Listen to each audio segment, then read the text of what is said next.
30শে June 2026 Saudi আরবে প্রবাসীদের জন্য আসলে কি হবে বা কি বিপদ আসছে? 30শে জুনের পরে কাদের সমস্যা হবে আর কাদের হবে না? ইতিপূর্বে অনেকের ফোনের মধ্যে এসএমএস আসছে, যাদের ওয়ার্ক পারমিট নেই তাদের ফোনে বেশি আসছে। 30শে জুন 2026-এর সবচেয়ে বড় আপডেট যেটা হবে সেটা হচ্ছে কিওয়া সিস্টেম। কোম্পানিগুলোকে কিওয়া সিস্টেমে কমপক্ষে 90% কর্মী চুক্তি আপডেট বা ডকুমেন্ট রাখতে হবে। 85% ছিল আগে, আর 30শে জুনের পরে 90% হতে পারে। এর মানে হচ্ছে সকল কর্মীর অনলাইনে কাগজপাতি থাকতে হবে। রেকর্ড না থাকলে কোম্পানির সমস্যা হতে পারে, সরকারি অনেক সার্ভিসের সমস্যা হতে পারে। এবার বলি, ওয়ার্ক পারমিট আর ইকামা এগুলো নিয়ে কি হবে, মানে এই দুটার মধ্যে কোনো সমস্যা হবে কিনা? আসলে 30শে জুনের পরে সবকিছু পরিবর্তনের দিন না। মানে যাদের কাগজপাতি ঠিক আছে তাদের কিছুই হবে না, আর যাদের কাগজপাতির সমস্যা আছে তাদের সমস্যা হতে পারে। এখন হচ্ছে আপনাদের আসল প্রশ্ন, যাদের ইকামা আছে কিন্তু ওয়ার্ক পারমিট নেই তাদের কি হবে?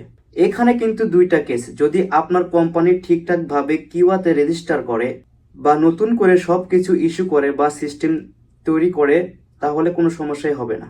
আর যদি কোম্পানি আপনার কিওয়াতে আপডেট না করে বা ওয়ার্ক পারমিট রেজিস্টার না করে নতুন করে, তাহলে কিন্তু আপনার কাজ ব্লক হয়ে যেতে পারে বা কাজ বন্ধ হয়ে যেতে পারে। ট্রান্সফারের সমস্যা হতে পারে, কোম্পানি জরিমানার সমস্যা হতে পারে, মানে কোম্পানি জরিমানায় পড়তে পারে। আর যাদের ওয়ার্ক পারমিট আছে কিন্তু ইকামা এক্সপায়ার, তাদের একটু বেশি সমস্যা হতে পারে।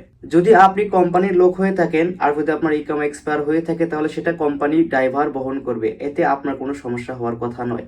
তবে হ্যাঁ, যদি ইকামা এক্সপায়ার থাকে তাহলে কাজ করা সম্পূর্ণ ঝুঁকির মধ্যে পড়বে, জরিমানা বা ডিটেশন হতে পারে। মোট কথা হচ্ছে, সৌদি সরকারের কথা হচ্ছে, যে ব্যক্তি কাজ করবে তার কাগজপাতি সব ঠিক থাকতে হবে। সহজভাবে বুঝুন, বৈধ ইকামা, বৈধ রেকর্ড, কোনো সমস্যা নেই। মিসিং ডকুমেন্ট, এটা কোম্পানির সমস্যা হবে। 30শে জুন 2026 এতটা ভয়ঙ্কর কিছু না, এটা হচ্ছে কাগজপাতি ঠিক করার জন্য তারা নতুন কোনো সিস্টেম চালু করতে যাচ্ছে সৌদি সরকার। কেননা আপনারা জানেন ইতিপূর্বে সৌদি আরবে অনেক অবৈধ লোক রয়েছে, তাদের নাই আছে ইকামা, না আছে ওয়ার্ক পারমিট, কোনো কিছু নেই, তারা এদেশে কাজ করছে। এতে করে সৌদি সরকার সিস্টেমটা চেঞ্জ করতে চাচ্ছে। ইতিপূর্বে হয়তো আপনাদের ফোনে এসএমএস আসছে, আমি একটা ভিডিও দিয়েছিলাম।